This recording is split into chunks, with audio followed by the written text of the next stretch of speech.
Libros de texto gratuito en México. Segundo grado. Libro de proyectos escolares. Proyecto 9. Nombre del proyecto: un muñeco con cabello de pasto. El propósito de esta aventura de aprendizaje es identificar cómo el agua y la luz del sol influyen en el crecimiento de las plantas. En la fase de introducción al tema, se realizarán las siguientes actividades. En comunidad y con ayuda de la maestra o maestro, lean el texto del libro de proyectos escolares páginas 116 y 117. De manera individual, hacer un esquema los elementos que necesitan los seres vivos para vivir. En la fase de investigación, se realizarán las siguientes actividades. En comunidad escolar, identificar las preguntas de investigación para esta aventura de aprendizaje, descritas en la página 118 del libro de proyectos de escuela, y escribirlas en el cuaderno. En pequeñas comunidades, ponerse de acuerdo para conseguir los materiales necesarios para la realización de la investigación. En la fase de respuestas específicas, se realizarán las siguientes actividades. En pequeñas comunidades que incluyan alumnos de otros grupos, ponerse de acuerdo para organizar las actividades para contestar las preguntas de investigación. De manera individual, escribir en su cuaderno la primera pregunta de investigación: ¿qué importancia tiene el agua para que las plantas crezcan? En pequeñas comunidades, sigan las instrucciones del punto 2, de las páginas 119 y 120 del libro de proyectos escolares, para elaborar 2 terrarios para siembra. En pequeñas comunidades y con apoyo de su maestra o maestro, hacer un seguimiento de su terrario, considerando las instrucciones del punto 3, 4 y 5 de las páginas 120 y 121 del libro de proyectos escolares.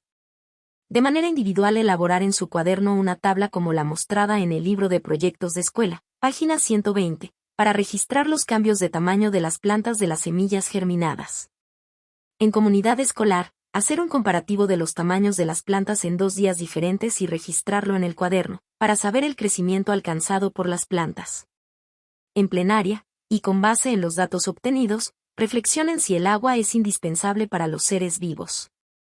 De manera individual, escribir en su cuaderno la segunda pregunta de investigación: ¿qué tan importante es la luz del sol para el crecimiento de las plantas?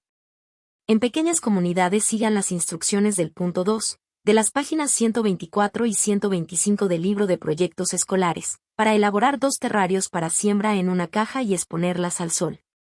De manera individual, registrar los cambios ocurridos en las 2 cajas, para diferenciar, comparar y sacar conclusiones de lo ocurrido con las semillas. En plenaria y con ayuda de la maestra o maestro, reflexionar sobre las preguntas de investigación y escribir las respuestas en el pizarrón. De manera individual, escribir las preguntas de investigación con las respuestas en su cuaderno. En la fase de presentación de resultados, se realizarán las siguientes actividades. En pequeñas comunidades, dibujar la altura que alcanzaron las plantas de lentejas y frijol en cada botella y en cada caja, expresada en centímetros. En pequeñas comunidades, acordar a elaboración de 4 tipos de carteles: crecimiento de una planta con agua, crecimiento de una planta sin agua, crecimiento de una planta con luz solar y crecimiento de una planta sin luz solar. En asamblea, cada comunidad escolar explicará con su cartel lo que sucedió en cada uno de los experimentos. De manera individual y con apoyo de su maestra o maestro, seguir las instrucciones del libro de proyectos de escuela de las páginas 127 y 128 para elaborar el experimento del muñeco con cabello de pasto. En la fase de metacognición, se realizarán las siguientes actividades. De manera individual, dibujar en el cuaderno: haz un esquema de los pasos que seguiste para elaborar y cuidar tu muñeco verde. Escribir en su cuaderno los acuerdos asamblearios a los que llegaron en comunidad para saber la importancia del agua y la luz del sol en el crecimiento de las plantas.